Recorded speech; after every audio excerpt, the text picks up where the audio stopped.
वचन में दी गई वस्तु पर हमारा अधिकार है गरुड़, और दास होने के नाते हमारा अधिकार, हमारे भाग का अमृत तुझे प्रभु से मांगना चाहिए था। शेषनाग वासुकी, जब अपने ही पुत्रों ने अमृत न मांगा हो तो इस पराये से क्या आस रखूं मैं?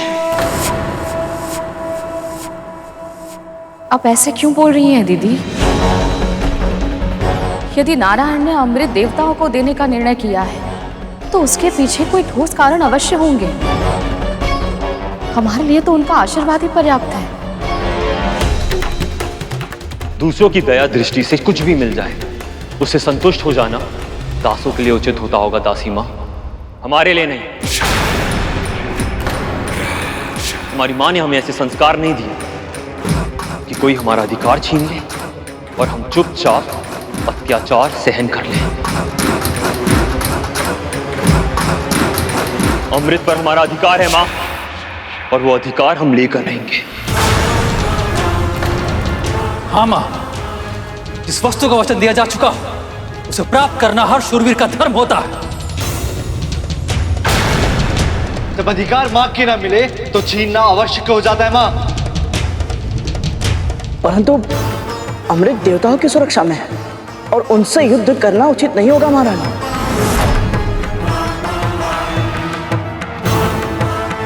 दीदी, नारायण के विरुद्ध जाने की भूल मत कीजिए, रोकिए इन्हें। आशीर्वाद दीजिए मां।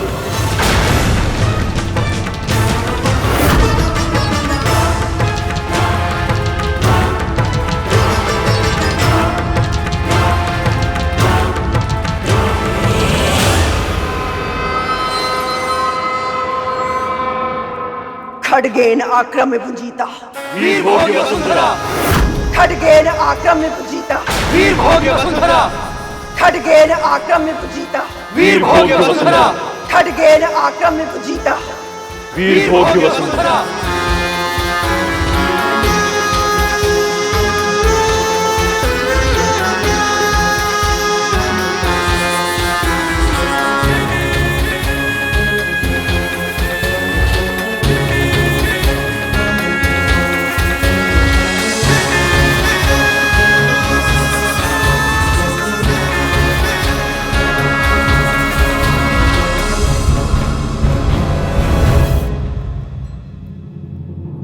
अब क्या होगा मां?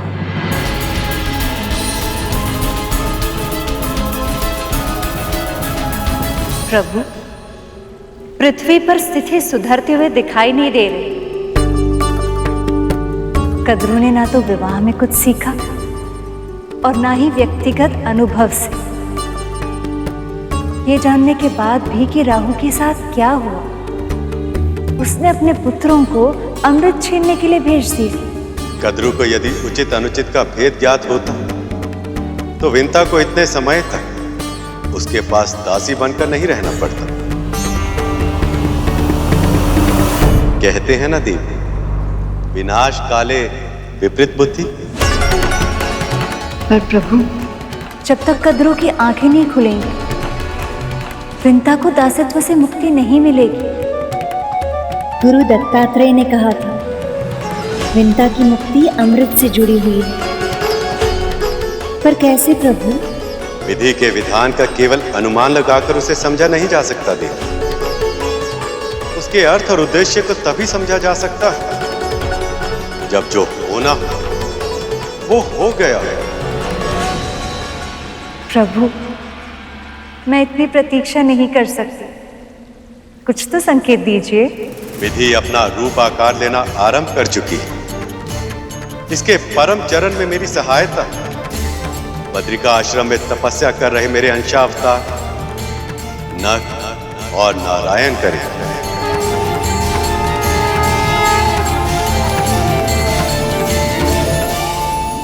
ओम नमो भगवते वासुदेवाय। ओम नमो भगवते वासुदेवाय। ओम नमो भगवते वासुदेवाय। वासुदेवाय। ओम नमो भगवते वासुदेवाय। ओम नमो भगवते वासुदेवाय। ओम नमो भगवते वासुदेवाय। ओम नमो भगवते वासुदेवाय।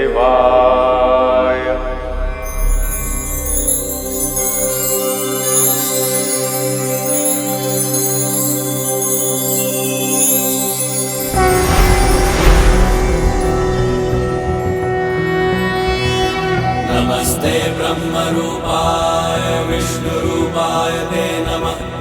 नमस्ते रुद्ररूपाय करिरूपाय ते नमः। विश्वरूप स्वरूपाय नमस्ते ब्रह्मचारिणे। भक्तप्रियाय देवाय नमस्तुभ्यं विनायक। ओम नमः।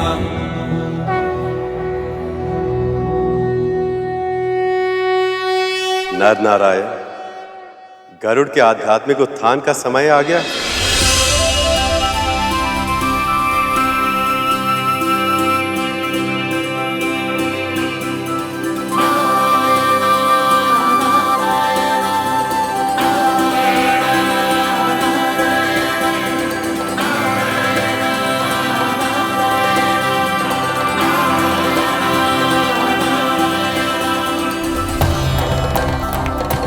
हम समझ गए प्रभु, आप जैसा चाहते हैं वैसा ही होगा।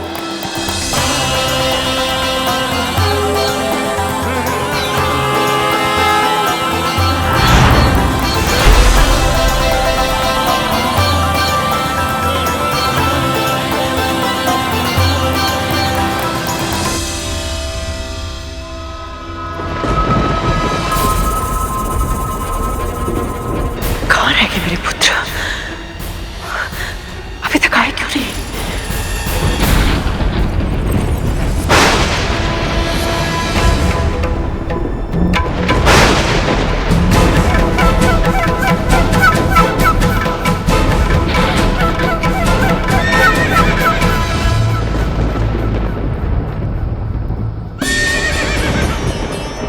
देवराज इंद्र का रथ, इसका अर्थ है मेरे पुत्र विजयी हुए। इंद्र को परास्त कर दिया उन्होंने, और इंद्र ने अपनी प्राण रक्षा के लिए उन्हें अपना रथ उपहार में दे दिया। तभी तो वो इस दिव्य रथ में वापस लौट रहे हैं।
जिनका भाई अपने तन पर लगने वाले कोटि कोटि घावों के बारे में तनिक भी चिंता किए बिना समुद्र मंथन में स्वयं को घिसता रहा, कष्ट सहता रहा, तुम देवताओं के लिए अमृत प्राप्त करने का साधन बन गया।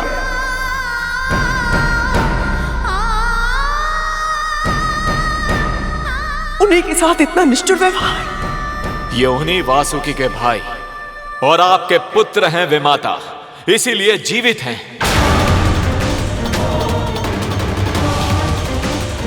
अन्यथा अमृत छीनने के दुस्साहस में मृत्यु दंड मिला होता इन्हें।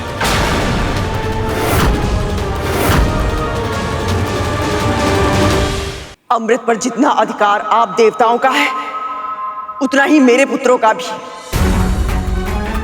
ये भी महर्षि कश्यप की ही संतानें हैं। अवश्य है, पर यदि अमृत पर उनका अधिकार होता तो परम प्रभु विष्णु स्वयं उन्हें अमृत दे दिए होते। पर अब आपको सत्य स्वीकार करना ही होगा, और सत्य यह है कि आपके पुत्र अमृत के योग्य है ही नहीं। क्यों? क्या कमी है मेरे पुत्रों में? कमी? विमाता, जब स्नेह अधिक बढ़ जाए तो पांव में बेड़ी और आंखों पर पट्टी बन जाती है, और आपके साथ भी ऐसा ही हुआ है।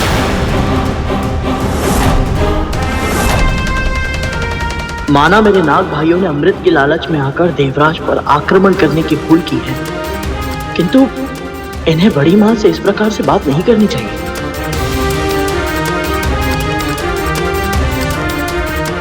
अब आपने पूछा है, इसलिए सत्य का दर्पण दिखाना मेरा कर्तव्य है, मेरा दायित्व है।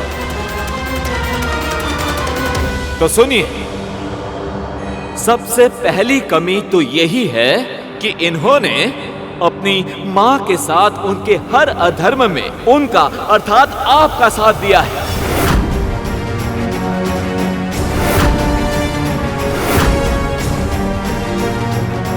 फिर चाहे वो अपनी विमाता देवी विंता को दासी बनाकर उनके साथ अपमानजनक व्यवहार करना हो, या फिर डिम के भीतर अपने भाइयों के प्राण लेने का प्रयास करना हो।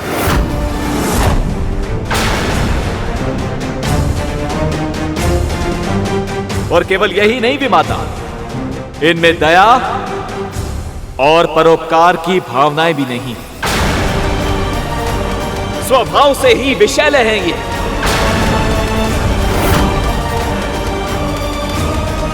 पर यदि अमृत पर इनका अधिकार हो गया तो पृथ्वी का संतुलन बिगड़ जाएगा, और मैं ये होने नहीं दूंगा विमाता।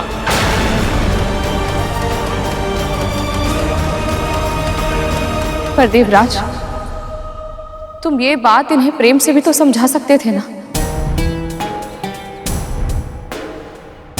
तुम भी तो इनके भाई हो ना। हाँ देवराज, माँ सही कह रही है। इनके साथ इतने निष्ठुर व्यवहार की आवश्यकता नहीं थी।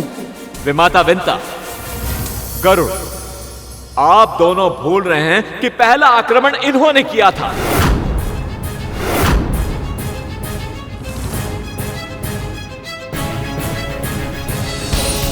और ये बात भी सत्य है कि जिनकी मां बुद्धिमान ना हो, जो अपनी ही महत्वाकांक्षा के कारण धर्म और अधर्म पर भेद नहीं करती हो, उन्हें बातों से क्या, प्रेम से भी समझाना असंभव है।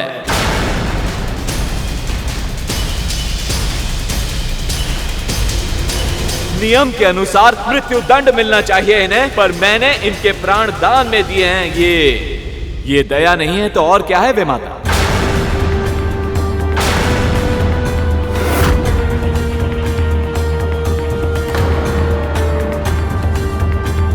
अब इस क्षण के बाद किसी ने कभी भी अमृत पर कुदृष्टि डाली तो उसकी मृत्यु निश्चित है।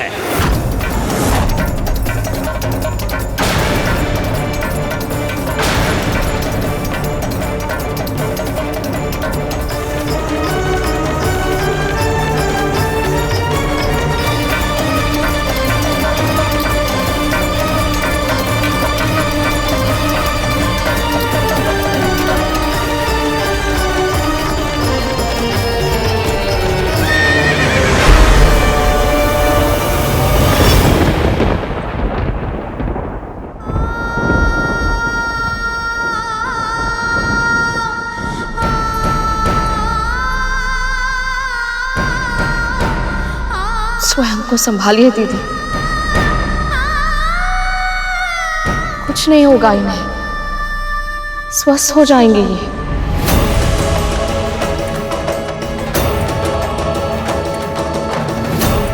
माँ ने इन्हें रोका भी था कि प्रभु विष्णु की इच्छा के बिना अमृत ग्रहण करना इन सबों के लिए उचित नहीं होगा। यदि ये तब समझ जाते तो ये दशा नहीं होती।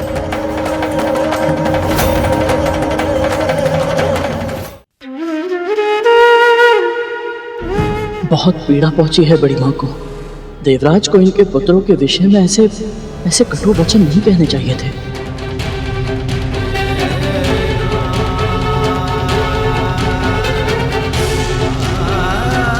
सबसे पहली कमी तो यही है कि इन्होंने इनकी मां के साथ उनके हर अधर्म में उनका अर्थात आपका साथ दिया है।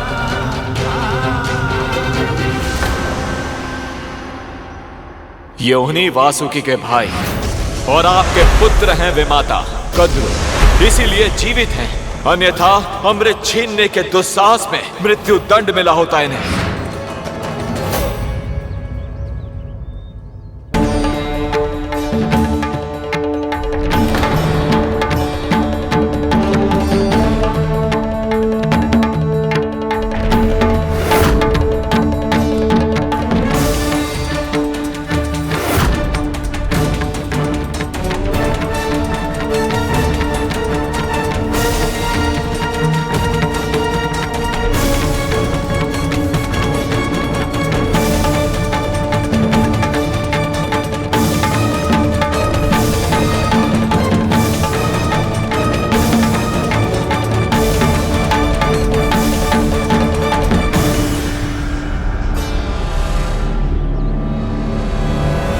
स्वभाव से ही विषैले हैं ये, पर यदि अमृत पर इनका अधिकार हो गया तो पृथ्वी का संतुलन बिगड़ जाएगा और मैं ये होने नहीं दूंगा विमाता।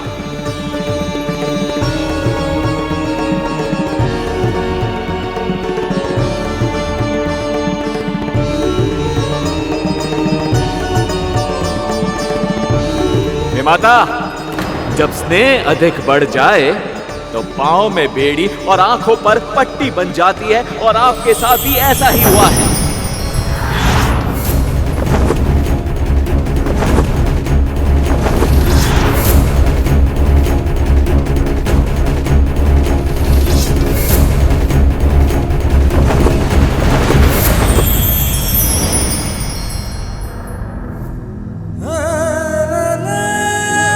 अमृत पर इनका उतना ही अधिकार है जितना तुम देवताओं का है।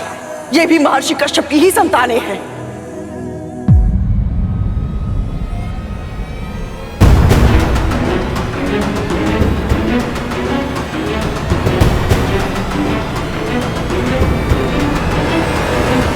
मैं जहां जहां जा रहा हूं ये दोनों मुझे वहां दिख रहे हैं, और ये मुझे इस प्रकार क्यों देख रहे हैं? कौन है ये दोनों?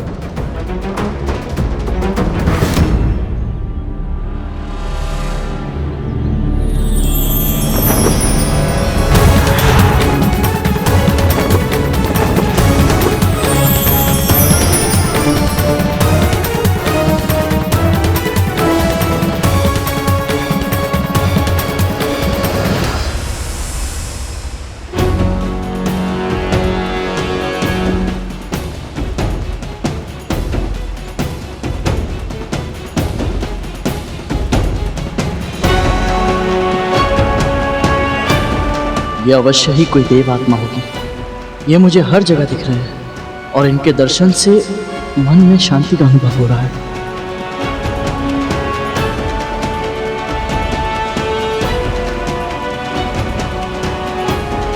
गरुड़,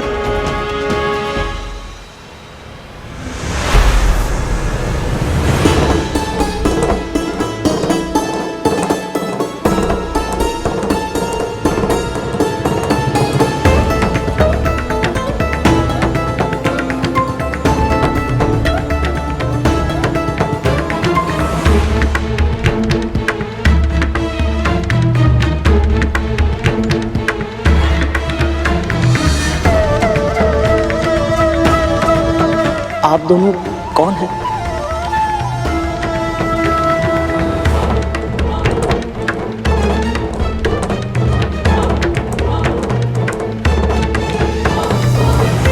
मैं जहां जाता हूं आप दोनों के ही दर्शन होते हैं। आपके चारों ओर दिव्य आभा भी है।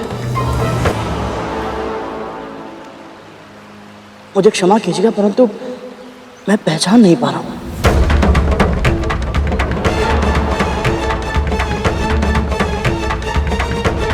मैं नर हूं और ये है नारायण।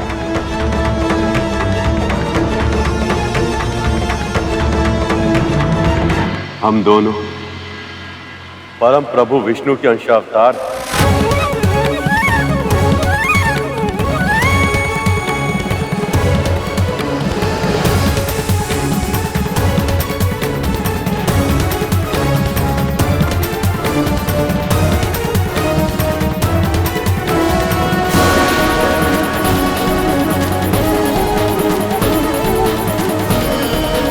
तुम्हारी कुंडलिनी जागृत करने हेतु नर नारायण से शिक्षा आवश्यक है, किंतु देखना ये कि क्या तुम इनके दिए ज्ञान को ग्रहण कर पाओगे। मैंने जो तुम्हारे लिए लक्ष्य सोचा है, क्या तुम उसके योग्य बन पाओगे?